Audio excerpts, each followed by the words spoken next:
knows the matchups, man. I will be interested in seeing this. When you're playing, really, you gotta accept that you're a little bit of combo food, especially for PT. Squirtle has amazing combo routes onto Ridley, but if Solarbeam is able to rack up a bunch of damage on Squirtle early, you're gonna force Squirtle off into Ivysaur pretty early on, and then, obviously you still have to deal with Ivysaur stuff too, but it might be a little bit more manageable for Solarbeam. Going into this game number 1, we are gonna be seeing almost an immediate KO. Is Sully gonna be able to bring this back? Just Yes, barely with Uppy. Wow, that was insane. Yeah, you're able, because that Charizard has fly as that up B, which has great vertical height, plus the extra jump and Ivysaur or his Vine with air stalls, right? As well as when you press a special move with Pokemon Trainer, it resets the timer that prevents you from switching, allowing you to switch sooner. It means that you're just kind of able to get out of dodge, get back to stage, utilizing that frame 5 up smash to boot. Such a quick option to close out the stock, but not able to maintain the lead. The Dance of Dragons is over, and it's gonna be an even game once again, as now we've got the Squirtle back on screen. Yeah, we saw that up smash coming through from Sully, getting that swift KO. I thought it was a little bit of sus DI, but maybe it's just because Ridley's a little bit lighter than I thought. But then Sully being able to get that Nair off the stage on the left-hand side swiftly, and now we're going to be seeing a 2-stock apiece situation. We got to see these Squirtle up airs racking a bunch of damage, using the water gun, trying to keep Solarbeam in disadvantage off the ledge as much as possible. You're going to see these up airs coming through, and now you got these Razor Leafs as well. Down throw into, what was that, forwarder? Yeah, just a little bit more damage. Yep, looking with a forwarder to try and find the chase with the up B, but speaking of up B, a fantastic route from Solarbeam there to opt back to stage, right? That slight drift back before, allowing him to space out away from the second down air and find his way back to stage, right? With the benefit of being a huge character, he just got bigger magnet hands. So even though it might not be, the best character, right? You still, or the best recovery, you still have ways to mix it up. Beautiful dash back forward smash there, right, to boot, and just managing to keep this game even. Yeah, that forwarder coming through. Solarbeam just barely able to live that. Oh, the Flame Breath able to just... No, Flamethrower, that's Bowser's move. Just trying to keep Sully in disadvantage. That up smash is going to be coming through. Now Solarbeam, 179%, and just going to die from that forwarder. Man, Ridley just dying a little bit really early than I expected. I mean, 179 is nothing to boot, though. I mean, Ridley being one of the biggest characters in the game, but very, very far from the heaviest.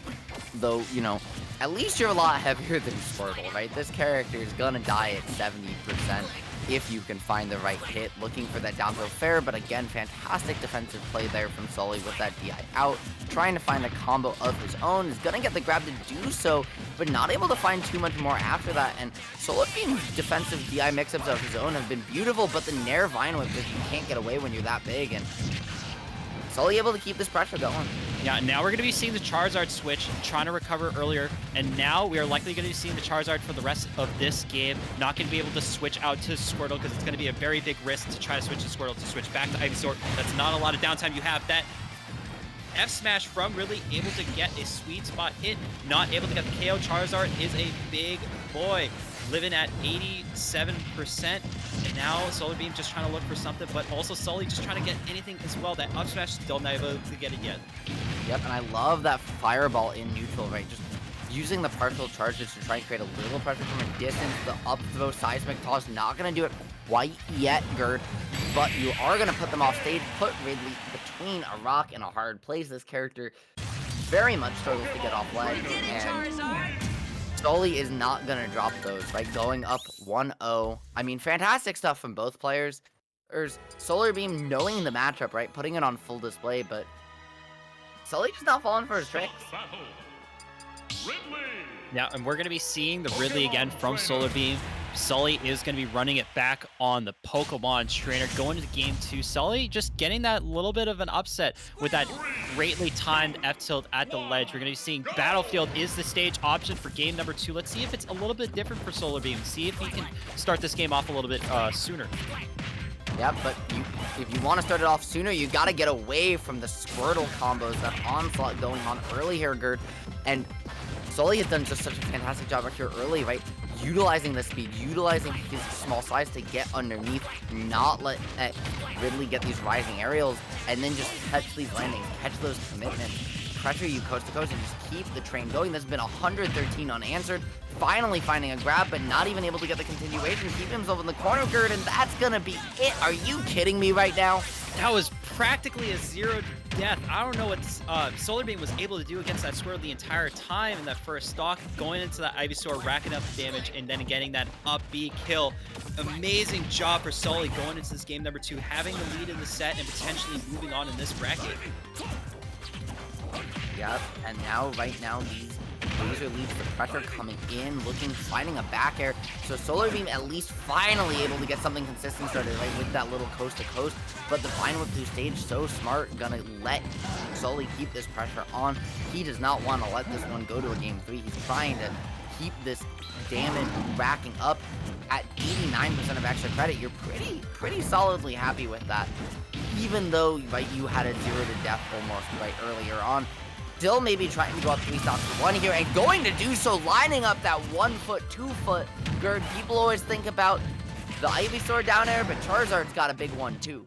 That stomp from Charizard, amazing call out, because when you're thinking about Ridley up B has a pretty big hitbox. I don't know if it's any different going sideways to the right, but that is not an easy down air spike to get. And now we're going to be seeing Solarbeam able to get the first stock on, but now you still got to consider, you got to deal with Squirtle almost 2 times over. Are you going to be able to see out this game, or is Squirtle just going to ruin your day?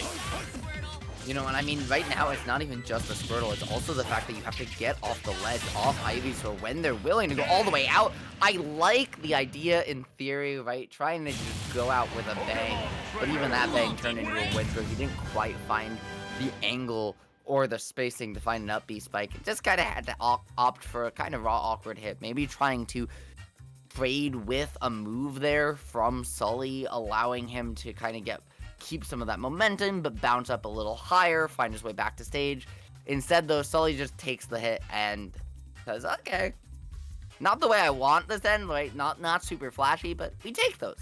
Yeah, unfortunately, Ridley has the same sort of up B, similar to all the Firefoxes. So you got Fox up B, Falco up B, and Wolf up B, but does not have the cardinal directions to go in a north or west, or technically northwest or northeast cardinal direction. So you have a very limited recovery route. So you can either go straight up, straight to the sideways, 180-degree angle, or straight down. And if you're in that situation where you already got hit twice by that Ivysaur Nair, you don't have a really good way to get back. So Sully just trying to track Solarbeam off the stage, trying to look for something, was a really good way to seal out that whole set. Absolutely. Speaking of fight, just Sully's combo game was on point here tonight. Right, we saw so many confirmed, whether it was resets and continuations with Squirtle, whether it was the Razor Leaf Nair Vine Whip from Ivysaur, whether it was just lining up, always putting himself in the right position with Charizard. His spacing, his awareness was excellent, and it's really been the difference maker for him so far. Just beautiful, beautiful stuff, and I'm super excited to see how he does in the rest of bracket. So, moving on into this Fusion local, we got Sensei and Steezy. I know you are very excited to talk to me about Sensei, so why don't you tell Chad about it a little bit more? Yeah, so Sensei, a player as old as, as old as Snake in terms of